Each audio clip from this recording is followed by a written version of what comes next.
deməli, növbəti tədbirimiz var. Bugünkü tədbirimizin mövzusu zərərli qidalar, sağlam həyat tərzi və sağlamlığımıza zərər vuran qidalar hansılardır? Tədbirimizə başlamadan öncə ilk öncə Azərbaycan dövlət himni səslənir. Hər biriniz xalqı ayağa dinləyirik.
Bir dəqiqə sürüdə yad edək.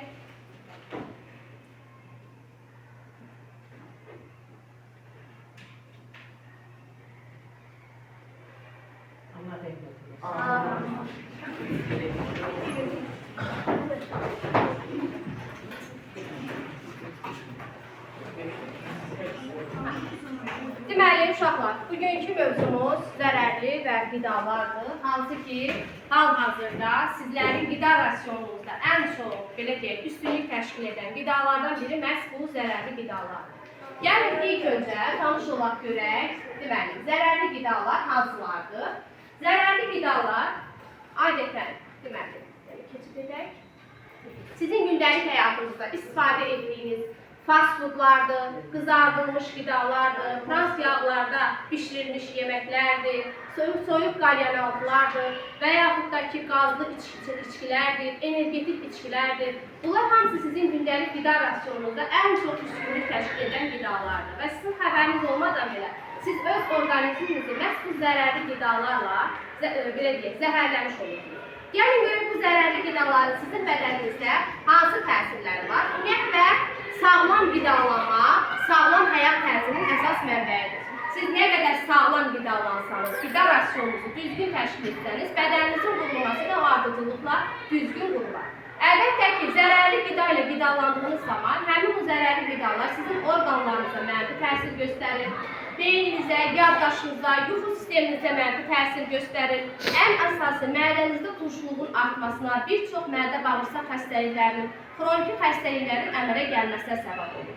Normal gündəlik qida rasionumuzda biz ən çox üzvü maddələrin, qeyri-üzvü maddələrin müəyyən norması var, onu qəbul etməliyik. Məsəl üçün, biz sutqalıq, zülal, yağ, karbohidrat tərkibli qidaları hər günün ölçüsünə uyğun qəbul etməliyiz. Amma siz gündəlik içdiyiniz o energetik içkilərdə gün ərzində bədənimizə lazım olan enerjinin sanki 3 qatını bədənimizə daxil etmiş olursunuz. Təsəvvür edin, gün ərzində bizim bədənimizə 500 kilojul enerji takvi lazımdırsa, siz o energetik içkidə 3 qatını qəbul etmiş olursunuz. 1500 kilojul enerjini sanki bədənimizə qəbul edirsiniz. edirsiniz. Və o enerjinin bədəndən ayrılması istilik vasitəsilə, tər vasitəsilə, tənəffüs vasitəsilə baş verir.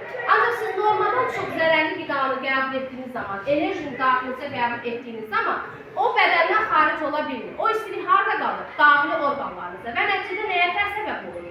Orqanlarınızı zədələyir, mədə-bağırsaq sisteminizdə xəstəliklər yaradır, mədənizdə xoralar, yaralar yaradır. Həmçinin, belə deyək, sinir sisteminizə mənfi təsir göstərir, beyninizin inkişafına mənfi təsir göstərir. Və gəlin görək, deməli, bu ziyanlı hesab edilən qidalar niyə ziyanlı hesab olunur?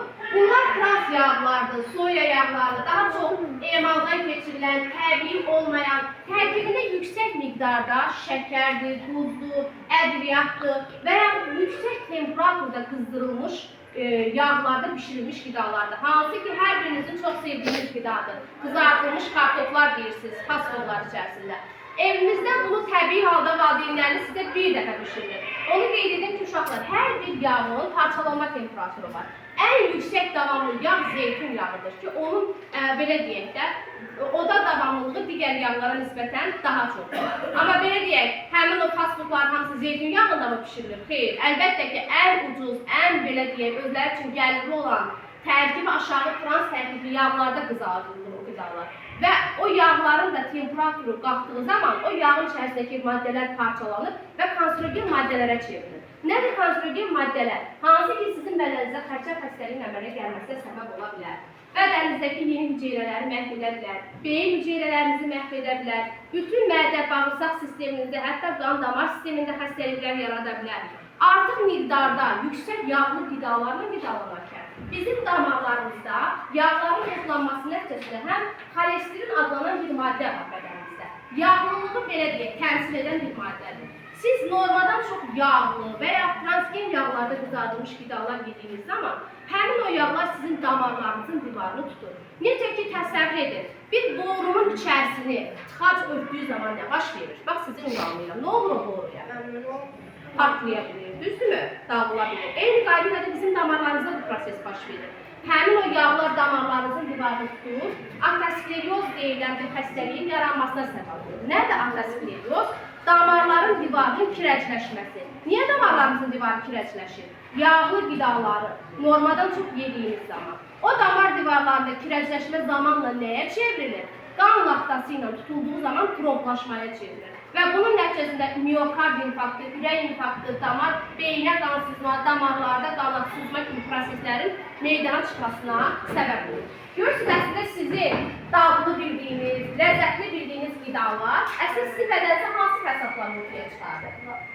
Deməli, ümumiyyətlə, bax, qızardılmış toyuq ətidir, nagizlərdir, mikrodalğalı sobalarda partladılan, hamınızın çox sevdiyiniz, popcorn dediyiniz partlamış qarğıdalıdır, emal olunmuş somon balığıdır, bol yağda qızardılmış ətlər, tərəvəzlər, ağ un, şirniyyat, ən sevimli yeməyiniz cipslərdir, çərəzlərdir, sufariklərdir. Bunların hamısı margarin yağlarında, daha, belə deyək, ucuz tərkibli yağların içərisində bişirilir. Bunlar sizin üçün ümumiyyətlə şokoladla ötürülmüş şirniyyatlar, quru meyvələr, sənaye üsulu ilə hazırlanmış dondurmalar, ən çox xüsusi salat sosları, bunlar hamısı zərərli qidaların içərisində gedir. Və deməli, bədənimizin sağlamlığını pozan bir çox amil ola bilər. Bunlardan biri nədir? Qeyd etdiyim kimi zərərli qidalardır. Bundan əlavə idman hərəkətlərini az etməkdir, zərərli qidalardan əlavə digər zərərli vərdişlər də sizin orqanizminizdəki sağlamlığı poza bilər ki, hansı ki, bu zərərli vərdişlər spirtli içkilərin qəbulu, narkotik vasitələrin qəbulu, alkoqolun qəbulu və bir üstad qidanın düzgün qəbul olunmamasını bura əlavə edə bilər. Həddindən artıq duz istehsal etdiyimiz zaman, istifadə etdiyimiz zaman, şəkərli qida istifadə etdiyimiz zaman, biraz əvvəl sizə qeyd etdiyim ki, bədəninizdə kalorinin miqdarı artır. Bəzən heç o yediyiniz qidaların üzərinə baxmırsınız, nə onların istehsal tarifinə baxmırsınız. Bir də bəlkə görərsiniz, qidaların üzərində kalori deyilən bir yazı yazılır. Orada kalorinin miqdarı bilir. Bilirikmi bu nədir uşaqlar? Nədir kalori? Ben yalan demedim. Aha, yaxşı. Nədir? Aha, yaxşı. Başqa kim deyər? Nədir kalori uşaqlar? Bax, onun üzərində yazılır kalorilər, miqdarlar. Buyu qrafədə nədir uşaqlar? Kalori onun içərisində olan enerjinin ölçü dəyəridir. Mən sizə biraz əvvəl dedim, biz sutkalıq 85 qram yumalı tərkibli qida yeməliyik. Bunun 45 5% heyvan mənşəli olmalıdır. Yəni heyvan mənşəli sular yeməliyik. Biz südqada 380-500 qram arası karbohidrat, yəni şəkərli qida yeyə bilərik.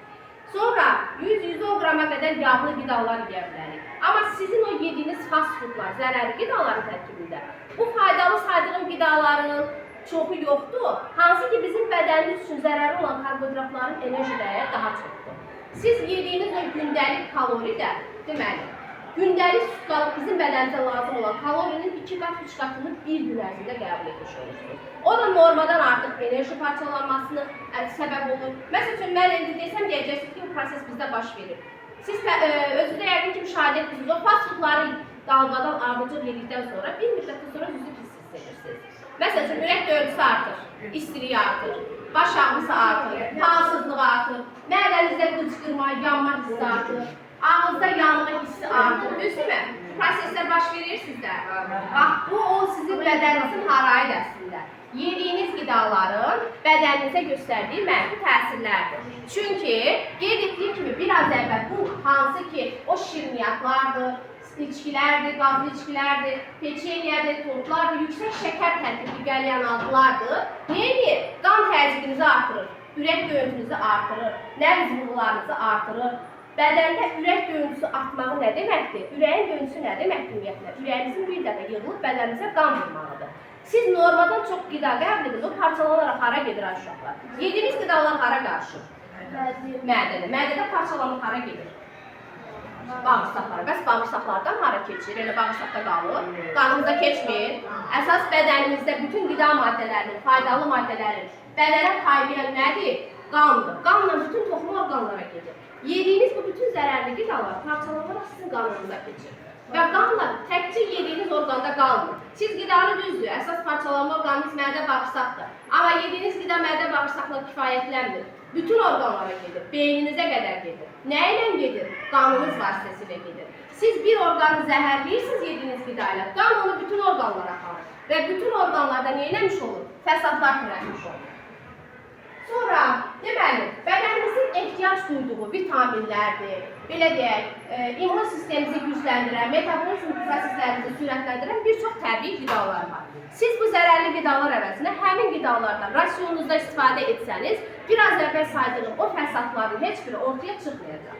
Bəs gəlin görək, belə deyək, necə? Sualı var idi kimisə? Yox. Sağlam yaşamağın açarı nədən ibarətdir? Əlbəttə ki, sağlam qidalanmadan asılıdır.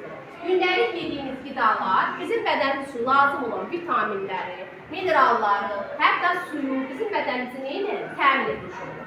Və biz özdə, belə deyək, hər qidanın mövsümündə yemək daha faydalıdır, uşaqlar. Məsəl üçün, bəzən görürük ki, belə deyək, fəsli olmayan meyvəni, tərəvəzi biz başqa bir fəsildə yeyirik. Əslində o da bizə faydalı, amma düzdür, bu öz fəslində faydalıdır. Məsəl üçün, tərəvəzlər var, meyvələr var. Öz fəslində sizin üçün ən gözəl vitaminlərdir. Amma siz onu öz fəslində yemirsinizsə, deməli o paniklərdə xüsusi gübrələrlə, qatıqlarla yetişdirilir. Bəli, o da sizin üçün zərərli sayılır. Deməli, gəlin görək, qəbul edəcəyimiz qidalardan biraz əvvəl sözünü dediyim kimi. Həmin o qidaların kalori dəyərinə biz diqqətlə fikir yetirməliyik. Vermədiyimiz zaman nə baş verir? Piylənmə, artıq çəki, ürək-damar sistemi xəstəlikləri, mədə-bağırsaq xəstəlikləri, sinir sistemi xəstəlikləri, hamısı neyini? Meydan açır. Bəs hansı faydalı qidalardan biz qidalansaq daha sağlam, daha belə deyək, güclü orqanizmə sahib ola bilərik? Aha, de görək onu. Aha. Bəli. Vitaminli yemişlərdən, sonra almalardan, meyvələrdən, Meyvə, tərəvəz, yaxşı. Qızım, sən də görək hansı faydalı? meyvə və tərəvəzlərdən, süd məhsullardan, qatıqdan, Bəli, düzdür. Aha. Harika buyur. çərəzlərdən istifadə edir. Çərəzlərdən, bəli. Aha. Elinde tutun, mesela yapalım. Aha. Kim cevap verir? Dur. Hə, buyur görək. Yaxşı, sonra dedik ki, hansı gibi təkrar elə? Süd məhsulları və meyvə tərəvəz, süd məhsulları və meyvə tərəvəz çeşidləri, sonra çərəzlər. Bəli. Dur görək olalım. Meyvə qruplarından, süd məhsullarından, ağartı məhsullarından daha çox istifadə edir. Bəli, düzdür. Sonra sənin də fikrin var idi, buyur görək kızım. Mən süd qatıqlardan, meyvə tərəvəzlərdən. Bəli. Yaxşı, o zaman belə bir sual verim sizə mən. Belə bir sual verim sizə. Gündəlik qida rasionunda siz hansı qidaları daha çox istifadə edirsiniz? Bax, səhər yeməyi deyək. Səhər yeməyi ən faydalı yeməkdir, düzdürmü? Səhər olaraq hansı görərsiniz, hansı qidalardan istifadə edirsiniz? Aha.